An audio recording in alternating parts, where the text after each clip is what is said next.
Assalamualaikum Encik Farhan, saya Muhammad Kirani, pelajar daripada UMS dalam program Hubungan Industri. Saya ingin bertanyakan sedikit soalan mengenai prestasi kerja prestasi kerja semasa fasa endemik. Sekiranya Encik tidak keberatan, izinkan saya. Waalaikumsalam Kak Irani. InsyaAllah saya jawab. Sebelum itu Encik, saya ingin bertanya mengenai sedikit informasi mengenai jawatan Encik dalam pekerjaan Encik.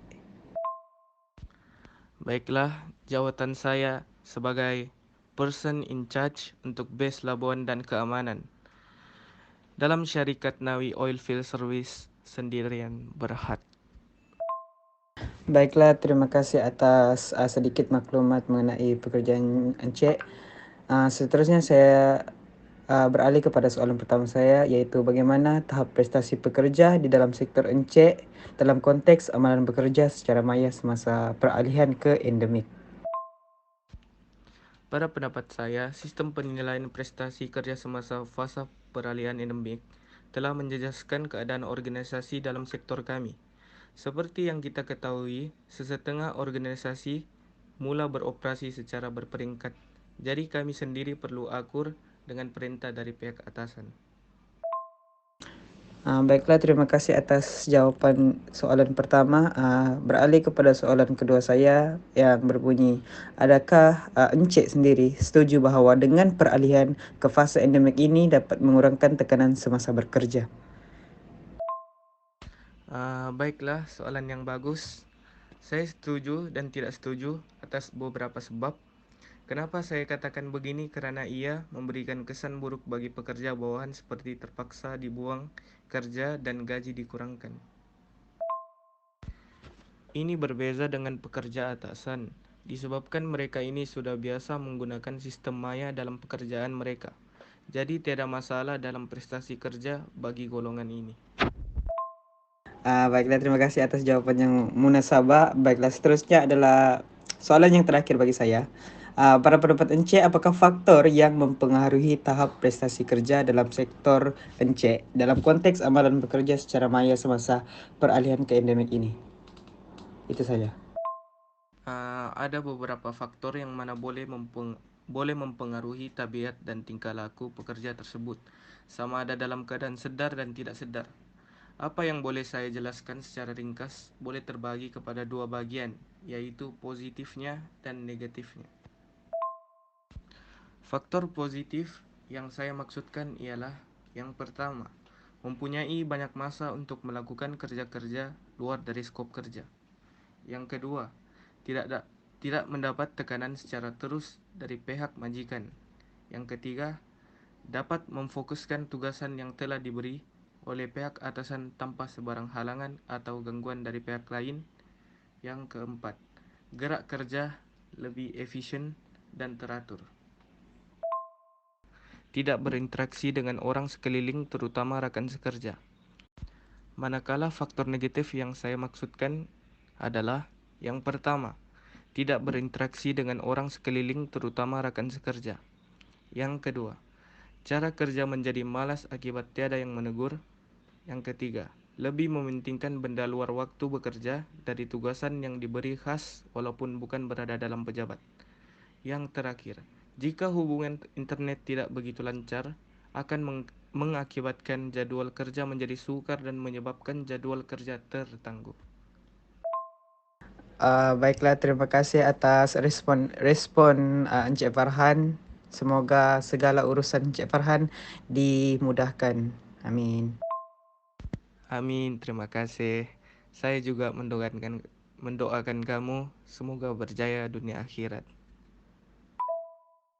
Assalamualaikum Encik Azmi. Saya Muhammad Kirani bin Halani, merupakan pelajar Universiti Malaysia Sabah dari program Hubungan Industri. Jadi di sini saya akan bertanyakan sedikit soalan mengenai prestasi kerja menggunakan secara maya dalam era fasa ke endemik COVID-19. Baiklah, sebelum itu saya ingin mengetahui sedikit latar belakang Encik Azmi dalam dunia pekerjaan, dalam jabatan Encik Azmi. Alright. Teruskan. Okay. Nama saya Azmi bin Zakaria. Saya berumur dalam 22 tahun. Kini saya berkhidmat di Jabatan Audit Negara. Okay. Okey, baiklah. Terima kasih Encik Azmi. Okey. Boleh saya teruskan dengan persoalan saya? Boleh, teruskan. Okey, baiklah.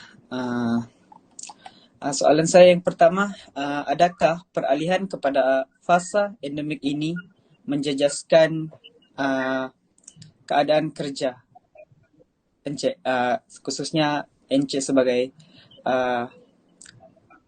bekerja sebagai sektor awam? Alright. Bagi saya, untuk soalan Cik Karen ni tadi, bagi saya tidak menjejaskan keadaan kerja. Kerana lumrah kehidupan bekerja semestinya ada cabaran. Hal ini menyuntik semangat kepada saya untuk menguatkan lagi mental dan fizikal semasa bekerja serta memberi pengalaman baru iaitu bekerja secara maya. Baiklah, terima kasih atas jawapannya. Okey, kita beralih kepada soalan kedua. Baiklah, soalan kedua saya adalah, adakah anda, Encik Azmi, setuju bahawa dengan peralihan ke fasa endemik ini mengurangkan tekanan semasa bekerja? Silakan. Mengurangkan tekanan. Bagi saya, ya, saya setuju. Kerana masalah seperti miscommunication ataupun ketinggalan untuk mendapat maklumat terkini dapat dielakkan lah. So, selain itu hubungan sesama pekerja akan lebih erat kerana dapat bersekemuka dan kerja secara berkumpulan akan lebih efektif. Baiklah. Okey. Terima kasih atas jawapan soalan kedua saya. Okey. Untuk soalan terakhir, bagi pendapat Encik, apakah faktor yang mempengaruhi prestasi pekerja dalam konteks amalan bekerja secara maya semasa pandemik COVID-19 ini? Okay. Alright. Antara faktor yang mempengaruhi prestasi pekerja ialah persekitaran lah. Sebab persekitaran kat rumah lebih selesa berbanding kat office. Hal ini kerana waktu kerja lebih fleksibel. Kadang-kadang boleh jadi petang, kadang boleh jadi pagi lah. Dan kelonggaran memakai pakaian bekerja. Seperti yang kita tahu, kalau bekerja di rumah, pakai baju bebas. Kalau nak pun, dia tak sama seperti di office lah. I see. And selain itu, tekanan untuk ke tempat kerja. Sebagai contoh, kita perlu menghadap kesesakan lalu lintas dapat dielakkan. So kalau bekerja secara online, kita tak perlu lagi lah hadap jam buat kat rumah je. Okey. Itu saja? Yep, itu saja. Okey, terima kasih Encik Azmi atas kerana sudi menjadi responden saya. Semoga Encik Azmi dipermudahkan segala urusan dunia dan akhirat. Okey. Terima kasih. Sama. Okay.